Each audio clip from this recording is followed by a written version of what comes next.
আমরা যাচ্ছি একটি পায়েস হোটেলে, যেটি কালীঘাটে অবস্থিত। কালীঘাট মেট্রো স্টেশন থেকে নেবে লেকমলের দিকে একটুখানি হাঁটলেই পড়বে তরুণ নিকেতন পায়েস হোটেল, যেটি ভীষণই বিখ্যাত, নেতাজি আমল থেকে চলে আসছে। আমরা অনেক এক্সপেকটেশন নিয়েই ঢুকেছিলাম, লাস্টে দেখি এক্সপেকটেশন আমাদের ফুলফিল হয় কি হয় না। তো তার জন্য পুরো ভিডিওটা দেখতে থাকো। হোটেলটি ভীষণই পুরনো, অনেক স্মৃতি জড়িয়ে আছে এই হোটেলটার।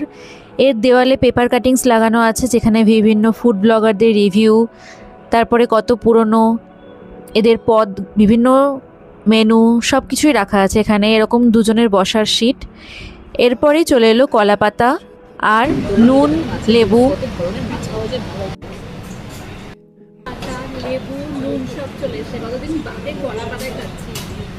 আমরা নিয়েছিলাম 2 প্লেট ভাত, 1 প্লেট কাতলা মাছের কালিয়া, 1 প্লেট পাবদা মাছের সর্ষে পোস্ত দিয়ে ঝোল, 1 প্লেট মোচার তরকারি আর 2টি পোস্ত বড়া আর ডাল।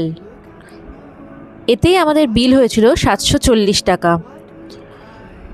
So I feel it is very over priced.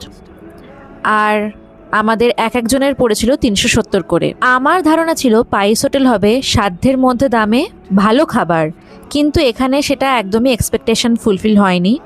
হয়তো ভালো খাবার পেয়েছি, কিন্তু দামটা অনেকই বেশি ছিল। কেমন লাগলো খেয়ে? ভীষণ ওভার প্রাইসড, ভীষণ কস্টলি, একদম অর্থিক নয়। মানে এটা শুধু নামেই চলছে, আমি ওটা বুঝলাম। ভীষণ ওভার প্রাইসড। একটা এইটুকুনি মোচার তরকারির দামই 100 টাকা, আর ভীষণ ওভার প্রাইসড। আমরা দুজন খেলাম, 740 টাকা নিল। 740 টাকায় কি না কি খাওয়া হয়ে যেত, কতটা কি তো হয়ে যেত।